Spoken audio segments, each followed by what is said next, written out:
You guys hear those sirens? I hear them. The air raid is coming. Ohio State, Western Kentucky, in the Hey. Horseshoe on Friday. Tim May, the 40-year vet. Andy Backstrom. It's bold predictions time. My favorite time of the week. The Friday episode where we kind of just get to be a little loose. The coverage is all in the books. The hay's in the barn, as my secondary coach in high school used to say to me before I gave up touchdowns. The expensive horse feed is in the bin. It is time for the boldest predictions of them all. And Tim, you have now been tasked with giving a bold prediction that is not Ohio State will have 2 interceptions, because you're not allowed to do that again. Yeah, you know what? I messed that up because I actually made that my prediction for the season, that they would get 2 in the first game, but 6. The quarterbacks would have 6 by the end of the year. So I kind of like did a ditto on the wrong thing. I'm going to do a ditto on my first bold prediction, which was they're going to have 2 running backs get to 100 yards plus on Saturday against a Western Kentucky defense that has trouble against the run. You're going to leave it at that? Tim, they're terrible against the run. It's okay. You're allowed to say it. I'm just saying, I'm just being bold. I'm already beautiful, and I'm being bold and beautiful with that prediction. I do think they're going to be better on the ground running the football, but I also think that Carnell Tate is going to have his first touchdown in Ohio State uniform. We've seen him targeted, I think, 4 times so far this season. I'm not saying he's going to have a 10-catch game, but I do think he gets 1 for a touchdown and starting off his Ohio State career with his first reservations for 6. Wow. Guys, what happens when teams try to throw the ball quickly against this defense? I know what happens. JT Tuimoloau is a freak athlete, and while the sacks have not shown up yet, his athleticism cannot be questioned, because what he did to Sean Clifford last year in the screen game was insane. Austin Reed likes to throw it to the perimeter a lot. JT likes to get to the perimeter and get his hands on the football a lot. JT Tuimoloau will have 3 pass deflections and an interception in this game, because I think he's going to jump in front of some routes. This is a guy who... Let me check your temperature. His production has not...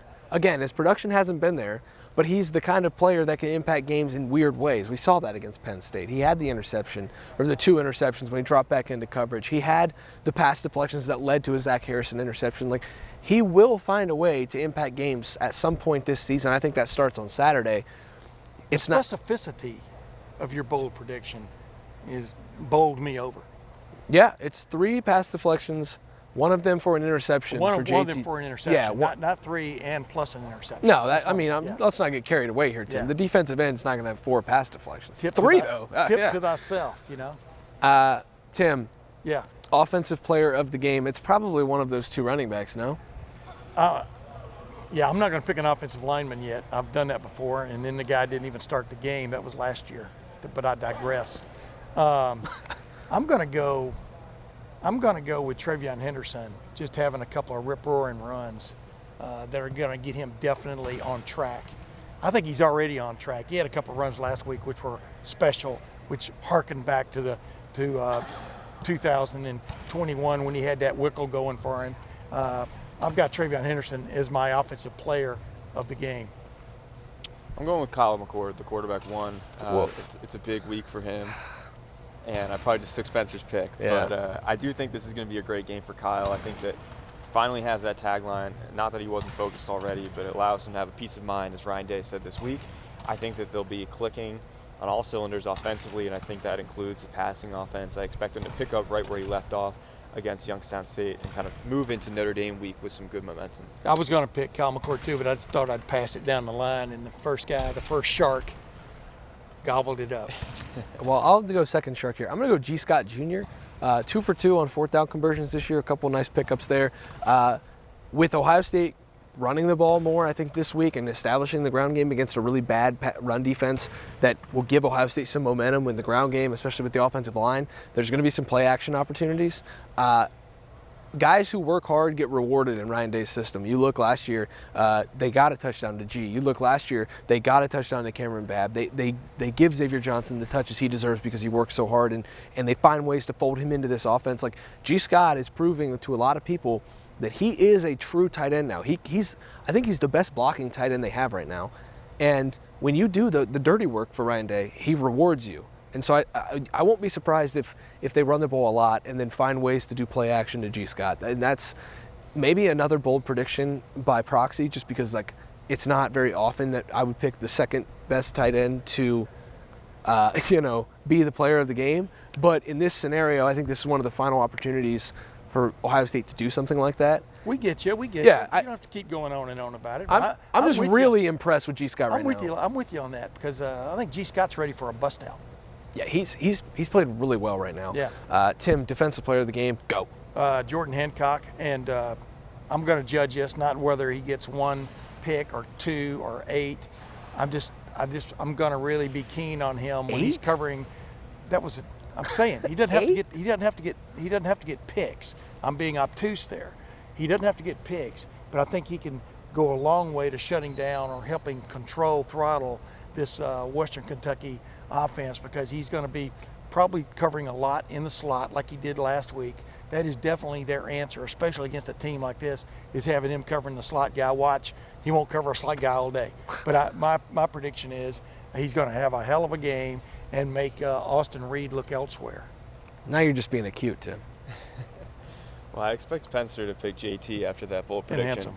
But I'm going with the interior with Mike Hall. I feel like the pressure has been coming from the inside so far. Mike Hall leads the team with 5 pressures generated to this point. I think he's going to have a bunch more this weekend. I think he actually gets home for 2 sacks, and I think that's where the pressure is going to come for Austin Reed. Did y'all hear me trying to talk to Jordan and trying to give me a little bit of sense of how they're going to get up in these guys' faces? What's going to be the plan because of a guy that likes to catch it and just throw it like Reed does? And sometimes the way you befuddle a guy like that is don't give him that first option. You don't give, man up, press cover. Don't give him that first little get the ball out of his hands. Otherwise, it's going to be knocked down or intercepted. And he didn't take the bait, and I give him credit for that. So he's already gotten credit toward that defensive player of the game. See, this is where you're wrong, though, Tim, because I'm not going to take JT Tuimoloau as much as he'll impact the game. You've already picked him. You got to do something else. I know. Denzel Burke has already impacted the game because I guarantee you those folks in Bowling Green, Kentucky, home of the Corvette Museum, that you drive by on your way down to Nashville. By the way, they got most of those out of that sinkhole when it's gobbled it up. Did you know that? No, but on your way down to Nashville for a Rip Roaring weekend with the fellas, stop into the Corvette Museum. It's a great time. I know that they're not in the Corvette Museum right now. They're preparing for Ohio State, and they're looking at number 10 on film and going, damn, it is going to be hard to throw on that guy. And if you're already being game planned around with a passing attack like this, I think you deserve defensive player of the game honors. He hasn't really been tested that much yet this year. And when he has, it's been a pass deflection or an interception. So it doesn't surprise me.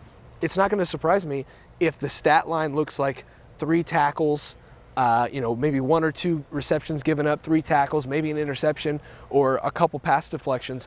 It's not going to be like the most glorious stat line ever, but an air raid attack looks for ducks. Like they see all 11. Okay, who's the worst of the 11? That's who we pick on. It's not going to be Denzel Burke, and so by default, I think he's going to be the defensive player of the game. But the air raid offense also looks for one-on-ones. They look for one-on-one matchups. They live from that because you can't zone cover everybody. I mean, you can't bracket everybody. So he may have more opportunities on Saturday than you think. I mean, that's going to be the curious chess game that goes on in this game. It will be a chess game, Tim. I want to know what the score of that chess game will be. A chess match?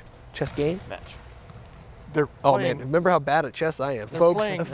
They're playing on the field, so it's a chess game. Folks, I am terrible at chess. I love to play. I am terrible. As Hayden Fry, the late great chess. Hayden Fry, would say, "What a surprise!" Now go ahead, Tim. Score prediction. I think this is the week Ohio State gets to the 50s because there are going to be ample opportunities. Yes. To score touchdowns, I think, in this game. I thought the same thing last week. They've had 2 touchdowns taken off the board. The first 2 weeks. Unjustly. Yeah, unjustly. I mean, seriously, that starts to bother you a little bit. I know it's bothering Ryan Day. It bothers you a little bit because of how questionable that was, both of them. You understand what I'm saying? Yeah. But I digress, as I usually do. I'm thinking something like, I'm going to get into that 52 to 13 range. 52 to 13. Yeah. Ohio State. I think it's interesting because Western Kentucky, Ryan Day said it, like they have an identity. Not only do they want to score a lot of points on offense, but that defense is complementary because they fly around and they force takeaways. They were number 1 in the country last year with 32 takeaways. They've already got 6 this year. I do think they'll score some points. I think they'll get 20. I think Ohio State will get 49 though, and this won't be a very close game. But I do think this is a test for this defense, and I do think that they're going to throw some haymakers, as Tim would like to say. Yeah, and by the way, I like the way you got that siren, because I put that in that story also about the air raid siren going on. Yeah, I watch a lot of World War II documentaries and videos and movies, Tim, and the air raid sirens are always going off, and all of a sudden Tyson Helton's coming in on a plane. It's crazy. I'm going to go... Here comes Chuck Yeager in a P-51. I'm going to go 51-21. I agree with you, Tim. I think Ohio State's going to score a lot of points. I agree with you. 52, 49, 51. So, we're all in that range. We think that Ohio State's going to get it together. It might help a little that Western Kentucky's defense is susceptible to some yards given up, but also they're okay with that because they live and die with chaos, like I said, previously. Yeah, so the shoe could be on the other foot, too, from the standpoint of Ohio State being able to maybe get 5 or 6 first downs every other possession and keep that clock moving, too. You know what I mean? And if that happens, then our score predictions will be terribly wrong.